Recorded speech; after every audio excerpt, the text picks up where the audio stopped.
All right, so good morning, everyone. Just let me know in the chat box that my voice is clearly audible and the screen is clearly visible so we can move forward, right? Just let me know in the comment box. Say yes only so we can move forward, right?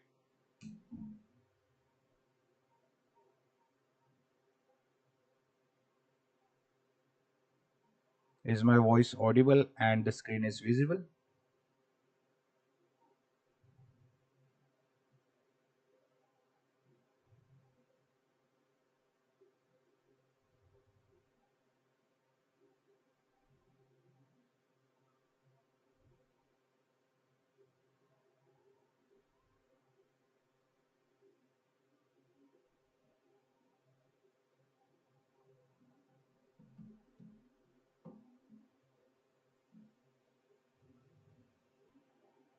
Okay.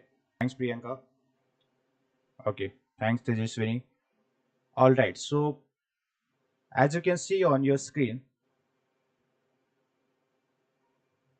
regulatory frameworks and accreditation in higher education in India. The very important chapter in Unit 10 Higher Education for your upcoming examination. Okay, if you are preparing for UGC NET, if you are preparing for SET, for both examination, this chapter is most important chapter. Okay, we will be coming to know that what are the regulatory bodies who are working in India to frame the policies, okay, give the guidelines for the universities and institutions in higher education. Then what are the bodies are there for giving the accreditation in higher education in India, right? So that we will be coming to know in this chapter. Also, very important thing I would like to tell you for those students who are preparing for upcoming NTA UGC NET and SET examination. Okay, for your boosting your preparation for upcoming examination, we have come up with the paper 1 complete course, in which we will be supporting you to complete your preparation, to boost your preparation, to maximize your score in the paper 1 in the examination. Okay, in this complete course you will be getting live lectures. In these live lectures, all the doubts, all the problems will be solved, okay, on a live basis. Weekly test will be taken to evaluate how much your study is going, and how your study is, the level of your study is will be evaluated, right? Then you will be getting the full syllabus notes, right, in a PDF form, so you can download it and you can read those notes wherever you are and whenever you want to, right? Then full syllabus mock tests are there. 5,000 plus MCQ question bank you will be getting in this complete course. So you will practice those MCQs for your preparation, right? Then PYQs also you will be getting with the full solution. So you will be knowing what kind of questions, what is the pattern of questions, which chapters are most important. Okay. Although that thing will be completed in the live lectures as well. So what are the important chapters that will be completed in live lectures also, but you will be knowing what kind of questions are framing the in the examination, right? So don't wait and don't late to join this course. The new batch is starting from the 1st April. Okay, so you can join this course from today and you can get a discount. Okay, to join this course you have to message or call on a WhatsApp on this given number you can see on the bottom of the line, or also you can download our application, that is Global Online App, which is free of cost, available on Play Store and App Store as well. Just download the application. Here you can see the logo, search Global Online, install the application, open the application. Once you open, this page will be open on your screen. Go to the store section. Okay, once you go to the store section, search UGC NET 2025. If you are preparing for SET, you can search for SET as well. Okay, and then click on this course. Once you click, this course will be open, right? And in this course all the content will be there. Okay, all the live lectures will be there. And once you open that course, on the bottom there will be an option, okay, to join this course. Once you join the course, once you pay the fees, all the materials will be unlocked for your preparation. Okay, so hurry up, grab this opportunity. You will be getting the discount if you join today itself. Okay, overall your preparation will be done on the global online. Your preparation will be boosted up, right? And definitely, it's my word, you will be getting more than 70 marks in paper 1 in the upcoming examination, right? So grab this opportunity, don't wait and don't late. Join this course to the app, or you can download, you can contact on these numbers and join the course. Clear? All right, so let's start with the session now. Focus here now, everyone. See, regulatory frameworks of a higher education in India. Okay, so basically there are two regulatory bodies, the most important bodies, that is central government and state government. Correct? Both are having the different kind of responsibilities in terms of improving the higher education in India. The center sets standards and policies, while state manage schools education and also contribute to the higher education regulations.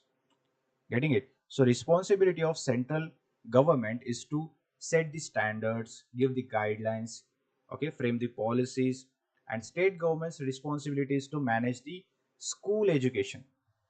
Understanding? Also contributing in the higher education regulations. Clear? Here is the simple breakdown of the key policy making agencies like central government role and state government role. Both will be divided. Clear? So first we'll start with the central government role. See, what the central government is doing in improving the higher education system in India. So basically central government is the responsible body or is responsible for creating the national policy on education, that is NP. Okay, and what NP is doing? NP serves as a guideline for educational development in a country. Okay, so basically that NPE is a roadmap of higher education. Okay, what things has to be done, what things has to be completed to develop our higher education system in India, right? That roadmap or that guidelines, okay, is given by the NPE, and that NPE is framing or creating the central government. The central government is creating those points. Getting it? It also provides a funding or grants to the University Grant Commission, which is the main regulatory body of higher education. Correct? So UGC is the important body in higher education to regulate the all the points, all the features in the higher education, and also that giving the funding and granting facilities to the researchers, to the universities, to the institutions, right? And to the UGC, the central government is providing the funding facilities. Understanding? So central government is providing the funding to the UGC, and UGC is providing the funding and granting facilities to the universities, to the institutions, to the researchers. Correct? That is the important. Then central government is also responsible for setting up the central universities, right? And institutions that are considered institutions of national importance. For example, there are IITs, IIMs, AIMS, right? So we all know that these are the important institutions in India. Okay, top institutions in India. So central government is responsible for uh, providing guidelines, okay, or also setting up the institutions like those top institutions, right? So these central universities are set up by the central government. It has the authority to grant deemed to be universities status to educational institutions based on the recommendation of UGC, right? So basically the UGC and the central government. Both are working together for giving the grants to the deemed to be universities. Okay, this status gives institutions more autonomy in academics and administration. So basically, those universities deemed to be universities will be working autonomously, but the funding, okay, the facilities, the grants will be given by the central government and UGC. Understanding, but that those universities will be working autonomously. Clear? Understood, everyone? Now let's move to the state governments. Just let me know. Understood the central government's responsibility in higher education? Just let me know. Say yes in the chat box, or if you have any doubt. Okay. Let's move to the state government now. What are these responsibilities of the state governments in higher education development? Let's see. Okay, so each state government plays a key role in managing and improving higher education within its region. So basically there is a region which is given for the state government. In that region only the state government is responsible for developing and improving the higher education system. Getting it? Many states have established state higher education councils, okay, SHECs, state higher education councils or advisory bodies to guide universities and colleges on educational policies. Getting it? So there are those state government, okay, who have established the SHECs or advisory bodies for guiding the universities, guiding the institutions, or guiding the colleges in terms of framing the policies, in terms of following the policies. Okay, so state government is responsible for implementing those policies into the colleges and universities. Getting it? Then the councils coordinate between the state government, universities, and the national regulatory bodies to ensure the smooth functioning of higher education institutions in a state as well. Okay, so those councils are responsible for coordinating with the state government, universities, national regulatory bodies to ensure the improvisation in the higher education, smooth functioning in the higher education, right? They help in implementing educational reforms if necessary. Okay, there will be implementation of reforms, then distributing the funds, maintaining quality standards, right, in state universities and colleges. So these are the responsibility of state government as well. There is also an advisory body, okay, along with the state and central government, that is Central Advisory Board of Education. Okay, that Central Advisory Board of Education is also giving some of the uh, guidelines for the education system. Okay, the Central Advisory Board of Education is the highest body for policy making in education. Getting it? It ensures cooperation and a coordination between the central and state government. Remember this, the Central Advisory Board of Education is working as a advisory body. Okay, it is ensuring the cooperation and coordination as well between the central and state governments. Okay, so we have seen the responsibilities and the implementations of the central government. We have seen the responsibilities of the state government. So there is CAB, that is Central Advisory Board of Education, who is working as a mediator, okay, who is responsible for cooperating and coordinating, okay, between the state and central government. So what are the functions? These are like advising on educational policies. Okay, it helps both the central and state government in making decision regarding education. So basically the CAB, okay, Central Advisory Board on Education, will do research, okay, research and development, R&D he will do, and then he will guide the central and state government. He will advise the central and state government, okay, in making the decisions regarding the education. It also ensuring the uniformity. it ensures that educational policies are implemented uniformly across the whole state. If we look into it, that all the policies are implementing in the state and the central universities or not, right? Then it is also working in solving the issues. Okay, CAB helps resolve any disputes or challenges faced by state regarding the educational policies. If the state government or any colleges or institutions are having the trouble in implementing the policies, then advisory board will be helping in that scenario. Okay, he will solve all the issues. Clear? Understanding, everyone?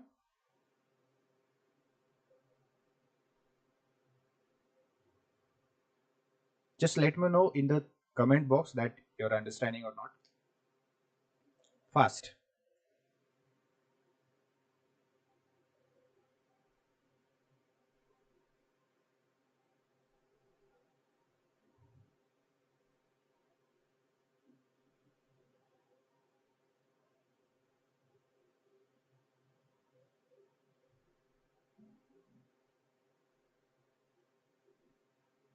All right. So let's move forward now.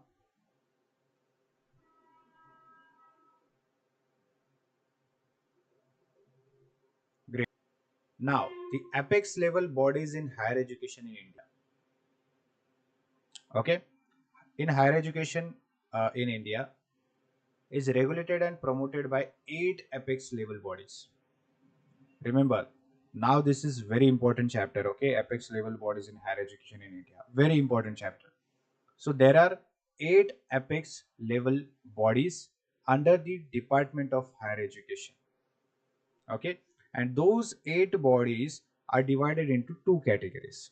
One is regulatory body who set standards, rules, and guidelines for the education, and second is research councils who promote research and development in various academic fields. Okay, one is regulatory body and second is research council, right? And those 8 apex level bodies are divided into these 2 points: regulatory bodies and research councils. So we'll do both the regulatory bodies and research councils one by one. We will complete those all 8 apex level bodies. Clear? Okay, let's move forward now. First, we'll start with the regulatory bodies in higher education. That first one is UGC. Okay, regulatory bodies in higher education, that is UGC, which was established in 1956. Okay, purpose for establishing this UGC, it is to regulate and maintain the quality of higher education in universities and colleges across the India. Okay, so that UGC is responsible for regulating and maintaining the quality of higher education in India. Okay, whether it is in universities, whether it is in college. Okay, but it is across India only. Clear? So purpose of establishing the UGC is to giving the guidelines, giving the rules and regulations, okay, for improving the higher education system in India, implementing new policies in higher education system, so it will develop in India, right? So uh, we can come in a good ranking system in the world, right? It will be more beneficial to us. Getting it? Key responsibilities of UGC: allocates funds to the universities and colleges, funding facilities, granting facilities, and other facilities for the universities and colleges to improve their education system, right? Then sets academic standards for higher education institutions. Okay, so there are some standards which are very important for institutions and colleges to follow. Okay, otherwise there will be a misuse of those things. Okay, there will be those universities and colleges will more work like a business. Okay, so it will be always working for the benefit of the students and researchers. Okay, there will be more beneficial for the colleges and to improve the higher education in India, right? Then grants deemed to be university status to selected institutions. Getting it? So UGC is also working, or it is also providing the grants to the deemed to be universities. Okay, but that is only for the selected institutions. Okay, then ensures implementations of the national education policy. Okay, so UGC is also looking into the whether this national education policy, the latest national education policy is 2020, whether it is implementing rightly in all colleges and universities or not. Okay, that is the also responsibility of UGC. Then monitors institutions through the accreditation and evaluation, right? Correctly those universities and institutions are accredited or not. Okay, there are some accreditation bodies who are working to give the ranking and grades to the universities, and just UGC is monitoring those institutions, okay, who are accrediting to the colleges and all, whether they are biased or not. Okay, whether they are doing for a business only or not for a commercial benefit, right? That all things UGC is looking into it. Getting it? Importance of UGC to ensure universities maintain quality education and follow government policies. Clear? So that is the first regulatory body in higher education, that is UGC. Clear? Next is All India Council for Technical Education. Clear? AICTE was established in 1945, became the statutory body in 1987. Purpose for establishing AICTE is to regulate and accredits technical and management education institutions. Clear? So AICTE is responsible for regulating, then accrediting technical and management education institutions. Clear? Key responsibilities: approves new technical institutions including engineering, management, pharmacy, architecture colleges. Getting it? So basically, AICTE is also working as an accreditation body, okay, and regulatory body as well for the technical institutions, engineering, management, pharmacy, architecture, for those colleges as well. Clear? Then frames policies and curriculum guidelines for technical educations. Okay, like IITs and all. For technical education, the policies and the guidelines are framed by the AICTE as well. Clear? Then ensure the availability of faculty and infrastructure in technical institutions, right? Then conducts training and development program for the teachers. This is the very important point in AICTE. Okay, AICTE is providing the training and development programs for the teachers to improve their teaching skills, improve their quality of teaching, right? To let them know the new facilities, new technical skills, okay, that could be improved, that could be implemented in their teaching skills, in their teaching style. Correct? So basically, all the time AICTE is having the programs for the teachers to provide new skills for the teachers, okay, and to implement those skills into the uh, new education policy as well, in the institutions, in the colleges, to improve our quality education. Getting it? Importance: ensure technical education meets industry standards and global benchmark. Okay, that is the importance of AICTE. Clear? Next is NCTE, National Council for Teacher Education. Okay, established in 1995. Along with these eight bodies, there may be one or more. Okay, will be there. Okay, who is also working as a regulatory and accreditation body, right? So we'll discuss. National Council for Teacher Education, NCTE, which was established in 1995. Purpose: regulates teacher education program in India. Clear? Key responsibilities of NCTE: grants recognition to teacher training institution. Understanding? So NCTE is more focused on teacher education, okay, which is also providing the grants or recognizing the recognition of grants to the teacher training institutions. It is also responsible for setting curriculum guidelines for B.Ed, M.Ed, D.L.Ed, right, courses, right? So we all know for becoming the teacher in India, you have to complete the B.Ed, M.Ed, and D.L.Ed, right? So giving guidelines, giving the new policies to those institutions who are providing those courses, a responsible body, there is a regulatory body, that is NCT. Okay, ensures quality training for future teachers, right? Then conducts research in teacher education and pedagogy system. Clear? These are the key responsibilities of the NCTE. Importance is ensure that teacher in India are well trained and meet professional standards. Understood? So NCTE is also working as a regulatory body for the training institutions, okay, giving guidelines and policies for the B.Ed, M.Ed institutions or courses, and it is also working. It is also providing the training programs for the teachers to improve their teaching skills. Clear? Next, BCI, Bar Council of India. I think this is fourth one, which was established in 1961. Purpose is regulates legal education and legal profession in India.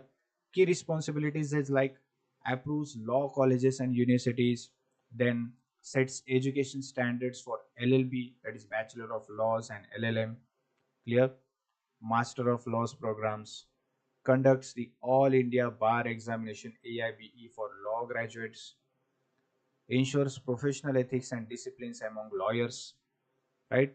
Importance is maintain the quality of legal education and ensure lawyer meets professional standards. Understood? So BCI is more focused on law education, correct? For the lawyers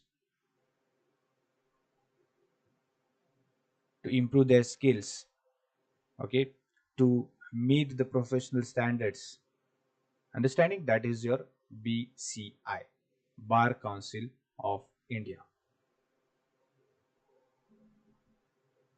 Is it working?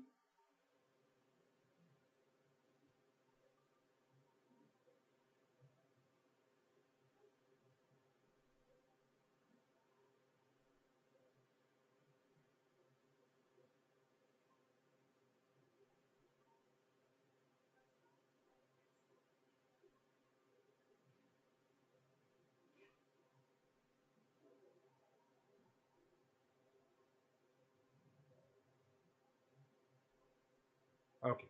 So next is Medical Council of India, MCI, or National Medical Commission. Okay. Okay.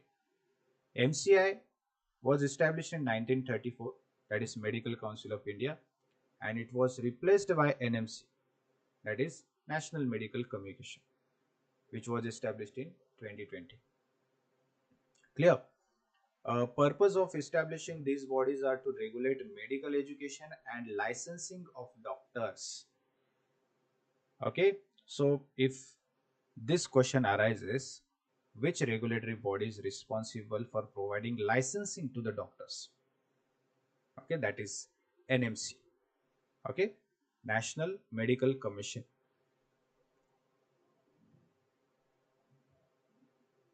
Clear? The key responsibilities of National Medical Commission, is to approve the medical colleges and universities, giving approval to the medical colleges and universities. That is the responsibility, and then setting the guidelines for MBBS, MD, and other medical courses. Okay, if there is an institutions or colleges who are providing MBBS courses, MD courses, or medical courses, the guidelines will be given by the NMC for those institutions. Okay, it is also responsible for ensuring quality teaching in medical institution. Understanding, it will ensure, it will look into it that those institutions, those universities are providing the quality medical education to the students or not. Okay, that responsibility is given to the NMC. Conducts the national exit test, that is called next, for MBBS graduates. Getting it? Then importance of this NMC: maintain the standards of medical education and ensure doctors are well qualified. Otherwise, the patient will gone, right? So NMC is responsible for giving the grants, giving the license to the doctors. Okay, looking into the well qualified doctors, right?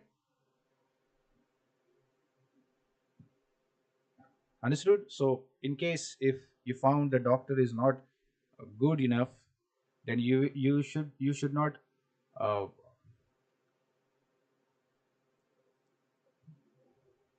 tell to the doctor that you are not qualified or you're not good.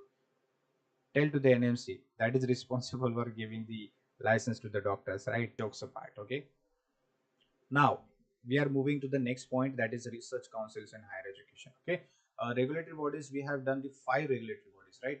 Now we will start with the research councils in higher education, that is also part of apex bodies, okay, in the higher education.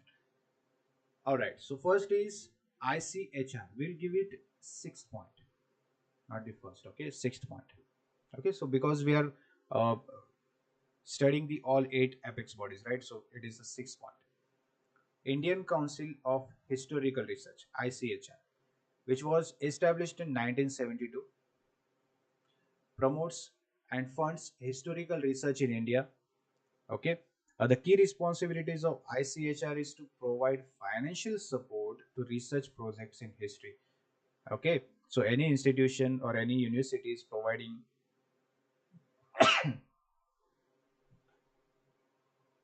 so sorry for that, any researcher who is doing research from the particular universities in a history subject particularly, so ICHR, okay, is providing the funding facilities, granting facilities to promote the research in history subject. Okay, publishes books and journals on Indian history. Okay, in Indian Council of Historical Research is also doing this kind of work, like they are publishing the books.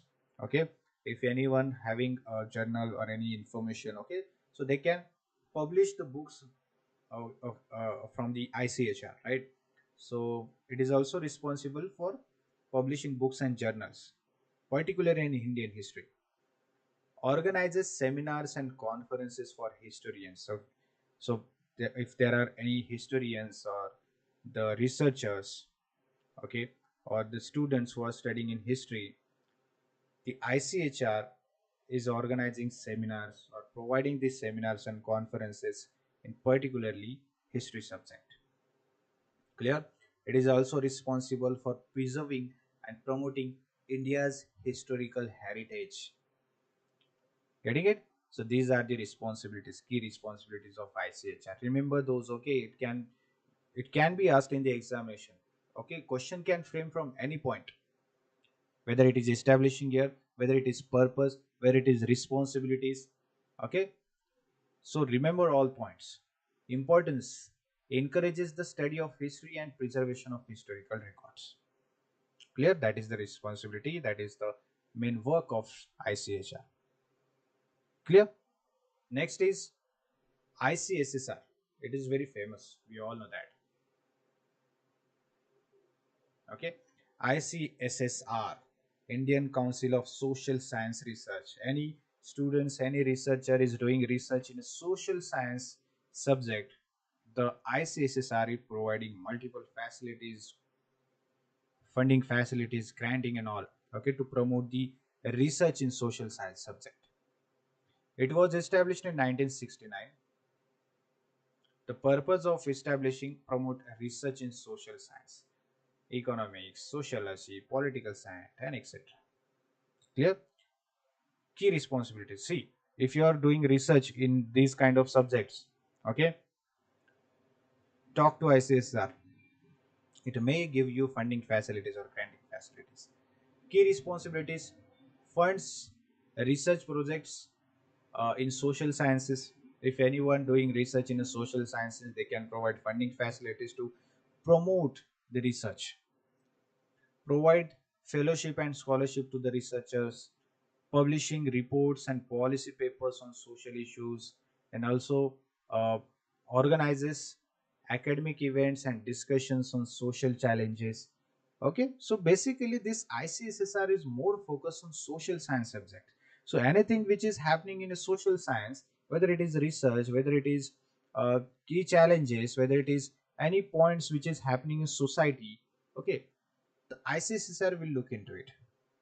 Okay, not a local level, but on a global, or not a global level, in a national level, right? It supports social research to improve policy making and governance as well. Here, that is ICSSR. Next is ICPR,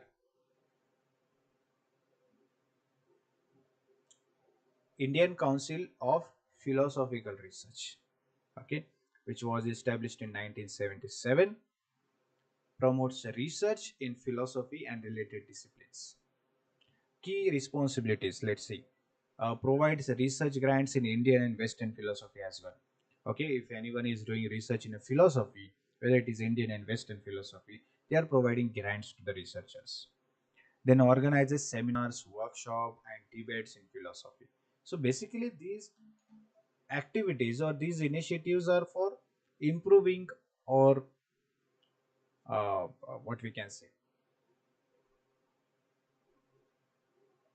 to encourage, okay, to maximize the research in the philosophy, the studies in the philosophy, right? So for that purpose they are taking those initiatives. Then encourages the study of Indian philosophy tradition, then publishes books and journals on philosophy, right? Importance of ICPR is like to encourages deep thinking and discussion on ethical, cultural and philosophical issues. Correct?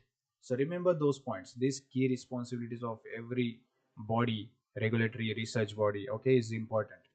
Okay. Once this lecture is finished, I'll send the PDF of this lecture in a WhatsApp group. Clear? If you have joined already, you will get it in a WhatsApp group. If you have not joined, you're watching this video for the first time. Okay, the number is given on the bottom line. Contact on this number, join the course. You will have all the materials of paper one. Okay, I'm again telling you, grab this opportunity, don't wait and don't wait for that. Okay, start your preparation from today itself. Now ICAR is there. Okay, this is 9 point. Indian Council of Agricultural Research 1929. Purpose is regulates agricultural education and promotes research in agriculture and allied science. Okay, so there is also an council for agricultural research. Key responsibilities, let's see. Supports agricultural universities and research institutions. So any researcher and any institutions or universities who are providing the research facilities or giving the research opportunities in the agricultural subject, that is the Indian Council of Agriculture Research, who are supporting those universities and institutions. Okay, develops new farming techniques and technologies, getting it, conducts training programs for farmers and agricultural scientists, then funds research in crops improvement, soil conservation and sustainable farming as well. Okay, so everything which is important for improving the agricultural things in India, that Indian Council of Agricultural Research is working on it. Whether it is improving the skills in farming, whether it is providing the new techniques in a farming, okay, whether it is any new technology have come up for the improving the agricultural facilities, agricultural working. Okay, Indian Council of Agricultural Research will uh, provide the information about that technologies. Okay, it is also providing the funding and granting facilities for the researchers for improving the research into the agricultural subject. Okay, it is also working for the research which is important for crop improvement, soil conservation, sustainable farming and everything which is important for agricultural purpose. Okay, importance helps improve agricultural productivity and support rural development. Very important. Okay, Okay, so we have done with the uh, apex bodies. Now let's move to the accreditation in higher education. There are some bodies who are giving accreditation in higher education. Clear? See, first we have to know what is accreditation. It is a process used to evaluate and ensure the quality of education provided by the colleges and universities. Okay, there are some universities and colleges who are providing the quality of education, infrastructure, environment of learning. Getting it? So, to evaluating that points, the accreditation body will give you what we can say grades and the points. Okay, it is done by specific accreditation agencies set up for this purpose. So there are some agencies who are giving these grants, okay, grades and points to the institutions and colleges. Okay, these agencies will check if an institution meets certain standards of education, faculty, infrastructure, and overall learning environment. As I have said, these are the accreditation bodies. Clear? Understood, everyone?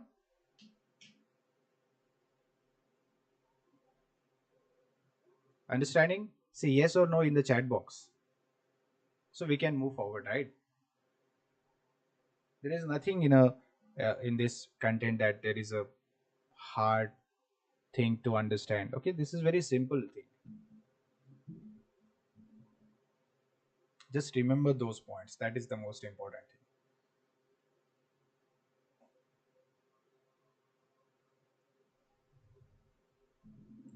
Fast. So we can move forward, right? All right.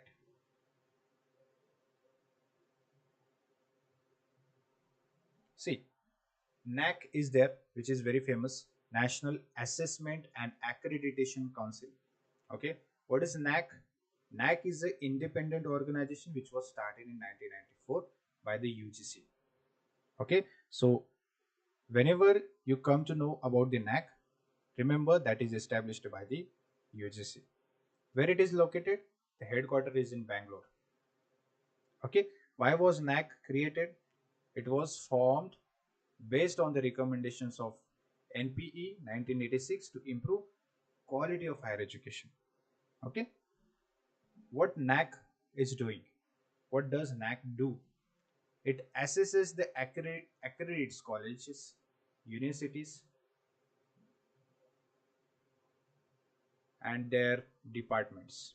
Okay, it will look into the assessment. It will evaluate the quality. Okay, in the colleges, universities, and departments as well. It is also evaluate the various programs and institutions to ensure higher quality of education. Okay, NAC will regularly publishes guidelines and promotional materials to help institutions understand the accreditation process. Okay, so this is NAC. We always know the NAC committee is giving the grades, giving the points. Okay, A plus, B plus, everything. Okay, accredited by the NAC. So that is the NAC. That is how NAC is doing. Clear? Which is established by the organized by the UGC. Then there is NBA. Okay, what is NBA? NBA is an independent body formed in 1994 under AICT. Okay, under the AICT. What does NBA do? It evaluates and accredits technical education programs in India, as it is established by AICT, which is looking into the technical education in India. Okay, the NBA is giving the accreditation facilities to the technical institutions in India or technical education program. It checks if even engineering, management, and other technical courses meet national quality standards or not. Right? It is also working to. It has the power to approve or reject an institution's accreditation based on its evaluation. If any institution is not, what we can say, meeting up the important professionalism and important points, Okay, the NBA can reject the institution's accreditation. Okay, and once it is rejected, then you know what happened. There will be no enrollment. Okay, the education system will may collapse or may stop in these institutions, right? Key difference from NAC, how it is different. NBA focuses only on technical course, where NAC evaluates all types of higher education institutions. Okay, NBA accreditation is not linked to the government funding. Getting it? Meaning institutions do not receive money based on the accreditation, like a NAC is doing. NAC is giving uh, grades. Once the grade is good, okay, the institutions, colleges will have funding facilities from the government. That is not happening in the case of NBA. And there is AB, Accreditation Board. What is AB? This is the Accreditation Board, was formed in 1976 under the Indian Council of Agricultural Research, ICAR. Okay, what does AB do? It evaluates and accredits agricultural institutions. So basically, it is, see, very easy to understand. Okay, very easy to remember those. Every accreditation body is having the facilities or having the accreditation work for the particular institutions, right? Like NAC is doing for all the higher education system, higher education institutions. Okay, NBA is working for technical education system only. AB is working for agricultural only. Okay, so very important, very easy to remember, right? What AB is doing, it evaluates an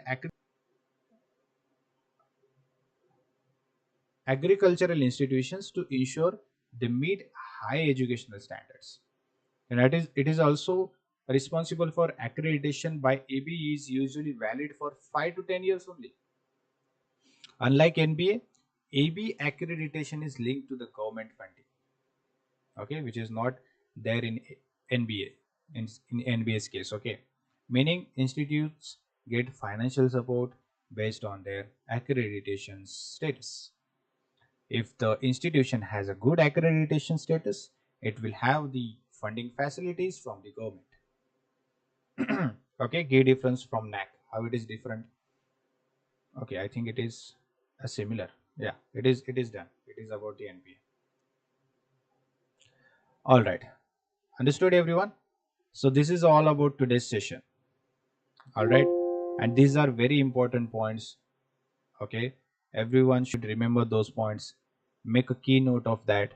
Okay, also make note that from the 1st of April, the new batch for paper 1 is starting. Okay, so grab these opportunities. Do not waste your time. Start your preparation from today only.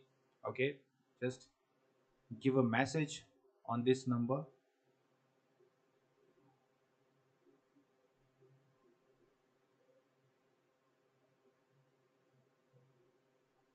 Okay, or also you can download the application and go through it. Start your preparation from today only. If you are prepared, if you want a course for paper 2, we have a paper 2 course as well. Okay, procedure is same for applying for paper 2 on as well. Just give a message to the given number, or you can join a paper 2 course from the app as well. Okay, just to search paper 2 course name over here and join the course. Clear? Sure.